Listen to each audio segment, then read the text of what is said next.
பயப்படாத, நான் உன் வலது கையை பிடிச்சு கூட்டிட்டு போயிட்டே இருக்கிறேன். எனக்கு இருட்டா இருக்கு ஆண்டவரே, பெரிய பாபிலோனா இருக்கு. ஒருவேளை கோரேஸ் அப்படி ஆண்டவரை பார்த்தவனா இருந்தா, எல்லாரும் இருக்கிறாங்க, பெரிய பெரிய கோட்டையா இருக்கு அப்படின்னும் போது, நீ கவலைப்படாத கோரேஸ், உன் கையை பிடிச்சு நான் தான் கூட்டிட்டு போயிட்டு இருக்கிறேன். நீ எந்த வழியா போனா உள்ள போலாம், எந்த பொக்கிஷத்தை எடுக்கலாம், எந்த இடத்துல இருக்கிற புதையல் எடுக்கலாம் எனக்கு தெரியும்.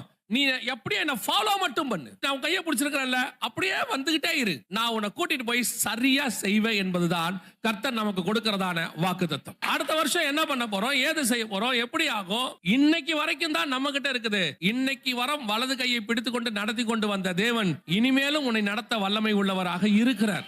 நிறைய பேருக்கு என்னன்னா, ஆண்டவர் என்னென்னலாம் நமக்கு செய்ய போறாருங்கிறத அப்படியே நமக்கு முன்னாடி பிளான் மாதிரி போட்டு கொடுத்துறணும். பிளான் மாதிரி போட்டு கொடுத்துட்டா நமக்கு நிம்மதி. சில நேரத்துல சில விஷயங்களை தான் கர்த்தர் சொல்லுவாரு, சில விஷயங்களை என்ன செய்ய மாட்டாரு, சொல்ல மாட்டாரு நம்ம கிட்ட. அவரா செய்வார், அது பாட்டு தானா வரும். ஏன்னா உன் வலது கையை பிடித்துக் கொண்டு போகிறது நான். சொல்லியும் செய்யாது இருப்பாரோ, வசனத்தையும் நிறைவேற்றாது இருப்பாரோ. இந்த அவிசுவாசம் அல்லது பயம் இருக்குல்ல, அது வேணாங்கிறாரு கர்த்தர்.